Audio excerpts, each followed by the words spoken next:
Samedi soir, la lumière paraîtra. Moi je vis la lumière de mon temps. Oh, quand je l'ai vu, mon cœur s'est réjoui de reconnaître le message de mon temps. Avant de commencer, abonnez-vous et cliquez sur la cloche de notification pour ne rien rater.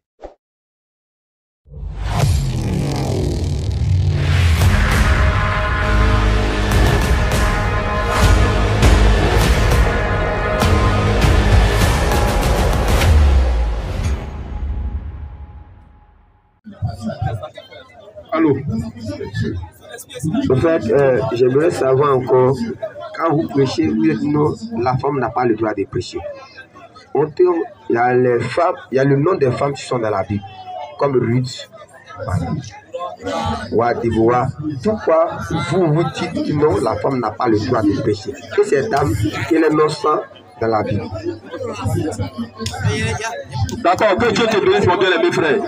Nous, on va puiser selon les Écritures. C'est vrai, ces femmes que tu as citées les noms là, dans la Bible là, elles n'avaient pas un ministère prophétique, mais elles avaient un don prophétique. Tu vois un peu, ces femmes là, elles avaient un don prophétique et non un ministère. Alors, le ministère prophétique est différent du don prophétique. Or, si Dieu t'a pas fait grâce, tu vas mélanger les deux. Aujourd'hui, les femmes là, une fois qu'elles ont vision, elles ont une lumière qui apparaît dans leur maison, et la voix de Dieu s'est fait attendre. Quand elles se réveillent, elles disent Dieu les a appelés. Alors que c'est une erreur. Tu vois un peu? Alors qu'il y a deux minutes, il y a le ministère prophétique et puis il y a le don. Une femme peut avoir le don prophétique et non le ministère. Le don prophétique là, Dieu peut appeler une femme comme il peut appeler un homme. C'est-à-dire actuellement nous sommes à l'assemblée ici. Le Saint-Esprit peut saisir une femme pour donner un message. Ah, le prédicateur qui est en train de prêcher là, il ne faut pas traverser la lagune. La pénasse va faire un accident. Elle a prophétisé. Voilà, elle a appelé prophétesse. Tu comprends? Ça là, dans ce domaine-là, Dieu peut utiliser un homme comme il peut utiliser une femme. Tu comprends un peu? Maintenant, dans le ministère prophétique, Dieu utilise uniquement que les hommes. Tu comprends? Je prends l'exemple tel que Dieu a utilisé David. Il a utilisé Salomon. Il a utilisé Abraham. Il a utilisé Moïse. Dieu ne fait pas ça avec une femme.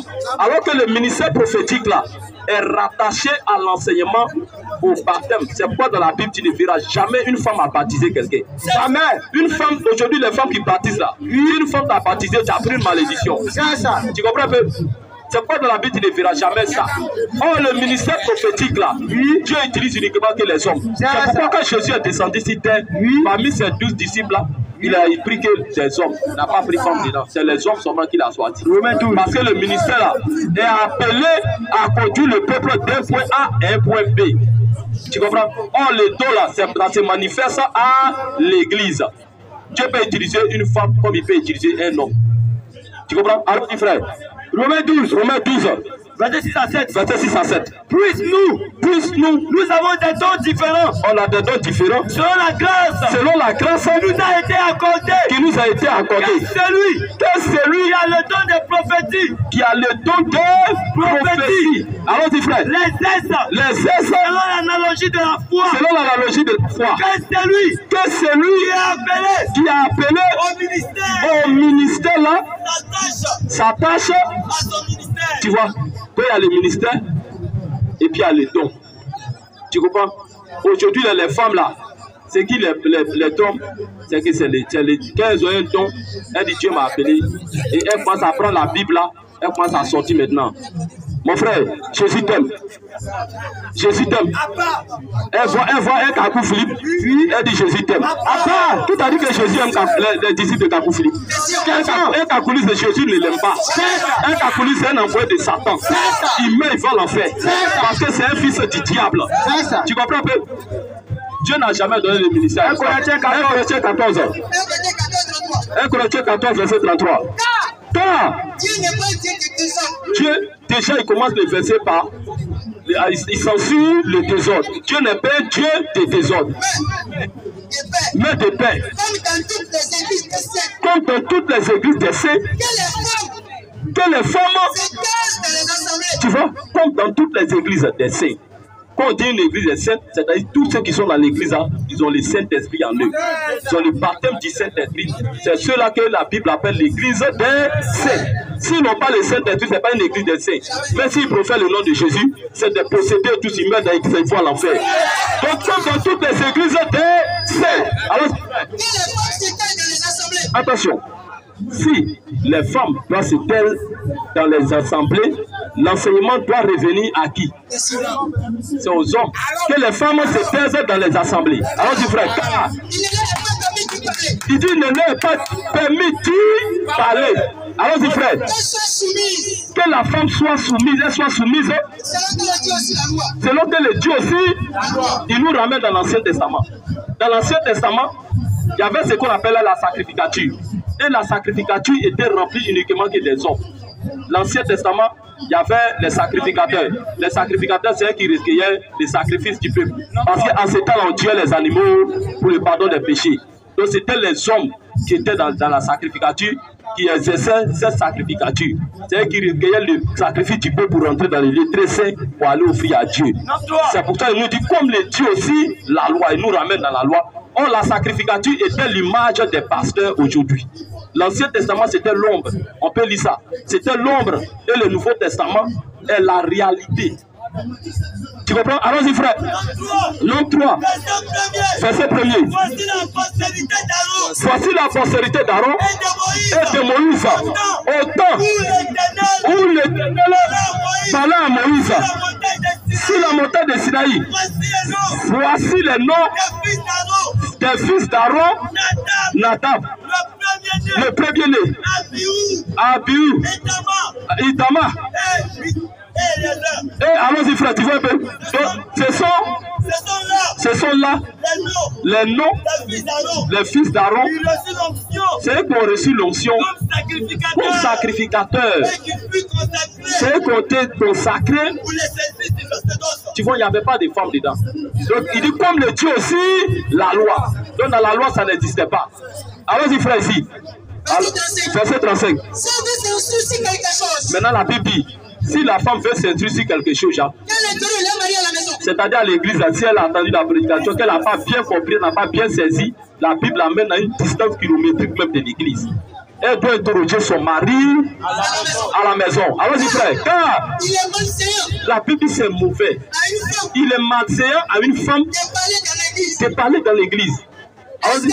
Maintenant, il sait qu'il y a les gens qui vont s'opposer à cela. Il pose la question, est-ce de chez vous que la parole de Dieu est sortie? Ou est-ce à vous ceux que cela n'est pas venu?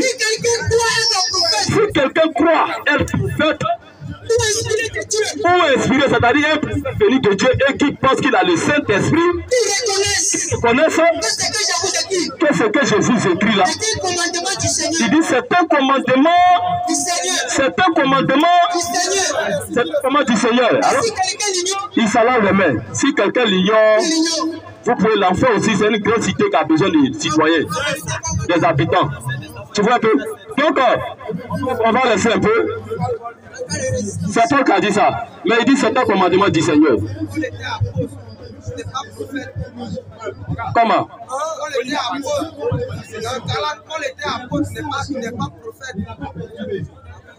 Paul n'a pas prophétisé. Mais qu'est-ce qu'on appelle prophète? Les disciples de Jésus là, ils étaient non seulement apôtres, et en même temps ils étaient aussi des prophètes. Tu comprends? Ils ont prophétisé. 24.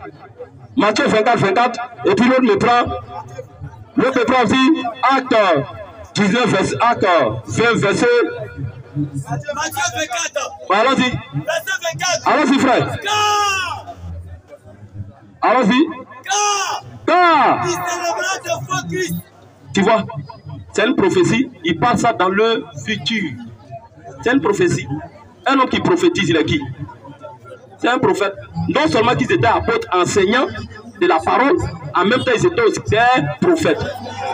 Tu comprends? Allons-y, frère. Car il s'élèvera de faux Christ et de faux prophètes, ils vont faire beaucoup de miracles et de miracles au point de séduire, s'il était possible, quand ils ont prophétisé, donc c'était des prophètes aussi. Acte, allons-y, acte 20, 29, allons-y. Allons-y frère, il faut lire vie. Allons-y frère. C'est Paul qui t'a dit, je sais qu'il s'introduira, il est en train de prophétiser déjà, ça c'est un événement qui doit venir dans le futur. Allons-y frère. Il s'introduira parmi vous, après mon départ, des loups cruels. Allons-y frère. Qui ne paieront pas le troupeau. Par exemple, Kakou Philippe, qui s'élèvera du milieu de vous, des sommes qui enseigneront des choses. Allons-y frère. Pour entraîner les disciples après eux. Il faut avoir beaucoup de disciples derrière eux. Aujourd'hui, c'est là qu'ils se font appeler les chrétiens. Eux, ils sont disciples de Kakou. Ils entraîneront beaucoup de disciples après eux. C'est de eux ça parle. Kakou Philippe, c'est un procédé. C'est bon. Allons-y.